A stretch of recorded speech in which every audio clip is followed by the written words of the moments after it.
Everyone, welcome back to mind Sutra, ऐसी channel जो आपकी बेस्ट लाइफ जीने में मदद करे। तो आज मैं थोड़े सेंसिटिव टॉपिक पे बात करूंगी, ऐसे तरीके जिससे आप डिप्रेशन को हैंडल कर सकें। तो डिप्रेशन ऐसी चीज़ है जो हम छुपाते हैं, अपनों से छुपाते हैं और हमें खुद को रियलाइज़ नहीं होता है कि हम डिप्रेशन में हैं।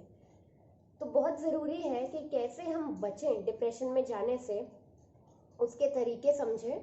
ये तरीके जो आज मैं बात करूंगी, ये डिप्रेशन में हमें जाने से बच सकते हैं। और अगर आप शुरुआती स्टेज में हैं डिप्रेशन के, तो हो सकता है आपको निकलने में भी मदद करें। अगर आप क्लिनिकल डिप्रेशन से सफ़र कर रहे हैं तो मेरे ब्लॉग में mindsutra.in पर उनकी हेल्पलाइंस हैं, जिनको आप संपर्क कर सकते हैं अपने आप को इन चीज़ों से निकालने के लिए। तो आइए जानते हैं कि हम डिप्रेशन में जाने से कैसे बच सकते हैं 10 आसान तरीकों से। पहला है सनलाइट।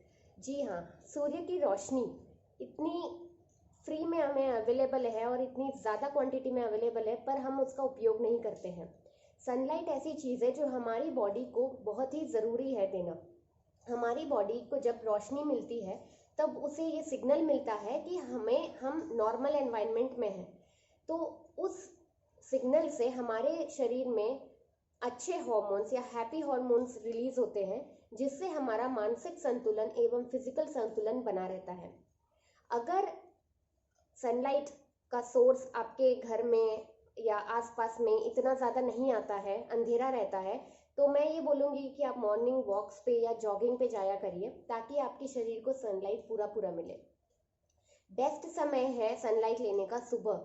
तो सुबह 6 से 10 का टाइम होता है जब सनलाइट सबसे अच्छी होती है शरीर के लिए। तो दूसरा है अच्छा खाना खाना।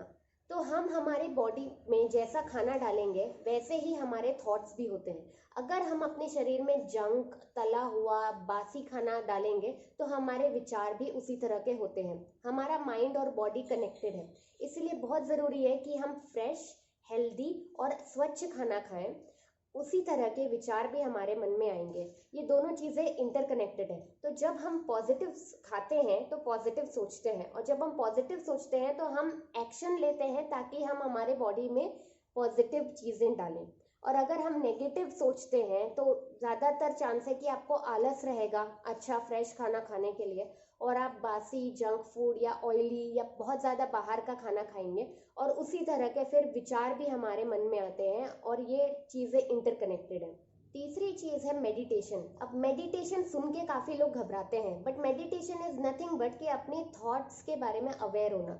अगर आप दिन में 2 से 5 मिनट भी अगर अपने विचारों पर ध्यान दें, शांत करें अपने मन को, तो बहुत ही फ़ायदा होगा। कम से कम हमें अपने विचारों की अवेयरनेस होनी चाहिए कि हमें किस तरह के थॉट आते हैं। तो 2 मिनट अपने आप को शांत करिए। और अगर आप फिर भी डिस्ट्रैक्ट होते हैं मेडिटेशन करने के वक्त कि आपको दुनिया भर के नेगेटिव विचार आते हैं, जो कि शुरुआत में यही होगा कि आप जैसे ही मेडिटेशन करने बैठेंगे आप पॉजिटिव फील करने की जगह और नेगेटिव फील करेंगे, क्योंकि आपको दुनिया भर की नेगेटिव चीज़ें याद आएगी।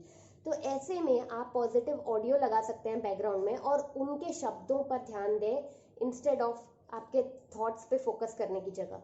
तो उससे हम धीरे धीरे हमारे मन में पेशेंस डेवलप होगा और अपने आप को उन विचारों से हम डिस्ट्रैक्ट करना सीख जाएंगे, और हमें अपनी थॉट्स भी समझ में आने लगे कि कहाँ से हमें ये नेगेटिव थॉट्स आ रहे हैं। तो मेडिटेशन ट्राई करिए, बहुत ही इफेक्टिव है। शुरुआत में बस 2 या 5 मिनट से शुरू कीजिए। चौथा पॉइंट है मूव योर बॉडी, मतलब कि अपने शरीर को एक्टिव रखिए। आप एक्सरसाइज करिए, वॉकिंग करिए, घर के कुछ काम कर सकते हैं, बट ज़रूरी है कि अपने शरीर को मूव करते रहिए। अगर आपको डांसिंग का शौक है तो डांसिंग करिए, स्विमिंग करिए, जुम्बा, एरोबिक्स, वॉटेवर, बट कम से कम 20 मिनट दिन के अपनी बॉडी को फिजिकली एक्टिव रखिए। अगर हम फिजिकली एक्टिव रहते हैं तो हमारे शरीर में हैप्पी हार्मोन्स रिलीज होते हैं, जिसके बारे में मैंने पहले भी बात की है। और हैप्पी हार्मोन्स का रिलीज होना हमारे माइंड के लिए बहुत ही ज़रूरी है।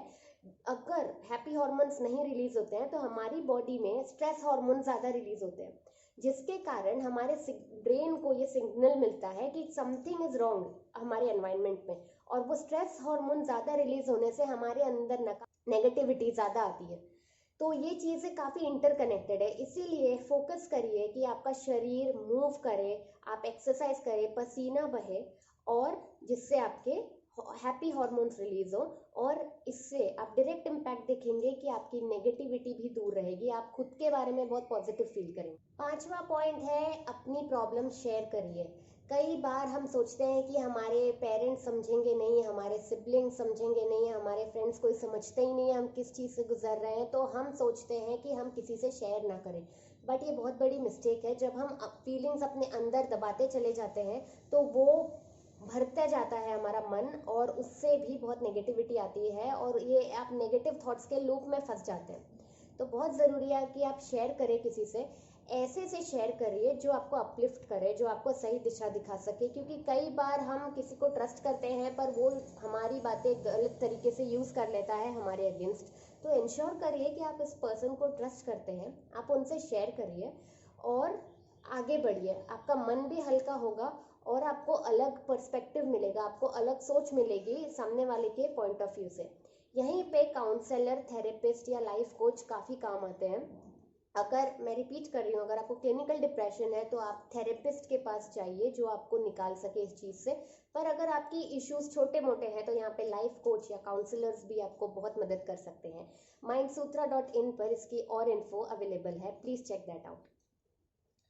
छठा पॉइंट है सोशल मीडिया का यूज़ कम करिए। जब हम फेसबुक पर, व्हाट्सएप पर लोगों की परफेक्ट लाइफ देखते हैं तो हम हीन भावना से भर जाते हैं कि अरे वो कैसे इतना परफेक्ट लाइफ जी रहे हैं और हम नहीं जी पा रहे। बट आप ये जानिए कि लोग अपना सबसे बेस्ट ही फेसबुक या सोशल मीडिया पर प्रोजेक्ट करते हैं। कोई भी सफ़र जो कर रहा है वो नहीं डालता है फेसबुक पे। तो हमें दिखता तो बहुत कुछ परफेक्ट है बट रियलिटी वैसे नहीं होती है। तो हम जब अपनी रियलिटी से सामने वाले का परफेक्ट दिखावा मैच करते हैं तो उसमें काफ़ी गैप होता है, जिसके कारण हमें डिप्रेशन हो जाता है कि वो कैसे इतना कर सकता है और हम नहीं कर पा रहे हैं। तो बिल्कुल सोशल मीडिया का यूज़ लिमिटेड रखिए, बट इंस्पायरिंग लोगों को ज़रूर फॉलो करिए जिन्होंने स्ट्रगल करके अपनी लाइफ में कुछ अचीव किया है, जो रियल लोग होते हैं, ओरिजिनल होते हैं, जो मेहनत से आगे बढ़े हैं। आप उनको ज़रूर फॉलो करिए, उनसे इंस्पायर हुई है, बट कंपैरिजन ट्रैप में मत फंसिए। तो नेक्स्ट पॉइंट है जर्नलिंग। जर्नलिंग क्या होता है? अपने विचारों को डायरी में लिखना। इसके ऊपर मैं एक सेपरेट वीडियो डिटेल में बनाऊंगी क्योंकि ये बहुत ही मुझे करना पसंद है। बट अभी के लिए जर्नलिंग क्या होता है? अपने विचारों को व्यक्त करना अपनी डायरी में। कई बार होता है कि हमें कोई इमीडिएटली नहीं मिल रहा है हम जिससे अपनी प्रॉब्लम शेयर कर सके, बट अगर आप डायरी में लिखते हैं तो आपको समझ में आता है, आप अपने थॉट्स को एनालाइज कर सकते हैं कि मुझे इस तरह के थॉट्स आ रहे हैं, और अपने थॉट्स को एज एन ऑब्जर्वर देख सकते हैं। आप एक व्यक्ति के रूप में अपने थॉट्स को देखिए, ना कि आप उन थॉट्स को ही समझें कि ये मैं हूँ। मेरे आपके थॉट्स आप नहीं हो, वो आपके ब्रेन का एक पार्ट है। तो जब आप डायरी में अपने थॉट्स को पढ़ते हो तो आपको ये रियलाइज होता है कि ये कहाँ से आ सकते हैं हमें इस तरह के विचार। तो आप उसे पर्सनली नहीं लेते, आप दूर रह के उन थॉट्स को देख रहे हो, उससे भी काफ़ी नेगेटिविटी कम होती है, उससे भी वो डिप्रेसिव थॉट लूप में आप कम फंसते हो। तो अपने विचारों को लिखना चालू करिए, उससे भी काफ़ी हेल्प मिलती है, आपका मन भी काफ़ी हल्का होता है। नेक्स्ट पॉइंट है अपने आप को पॉजिटिव लोगों से सराउंडेड रखिए। ये बहुत ज़रूरी है। हम जैसे एनवायरनमेंट में रहते हैं उसका काफ़ी फ़र्क पड़ता है हमारे मन पर। एक एक्सपेरिमेंट हुआ था जहाँ पे दो प्लांट को अलग अलग कमरे में रखा था। उस कमरे की लुक वगैरह सेम थी, उसमें विंडो था, लाइट आ रही थी।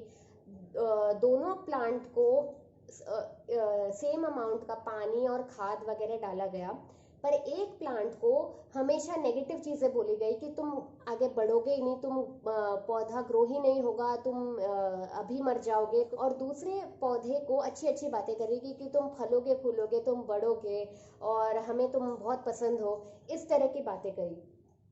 तो काफ़ी महीने बाद ऑब्जर्व किया गया तो जो प्लांट नेगेटिविटी से सराउंडेड था सिर्फ हमारे शब्दों से, वो प्लांट ग्रो नहीं कर पाया, और दूसरा प्लांट जिसको पॉजिटिविटी से सराउंड किया गया वो ग्रो हुआ।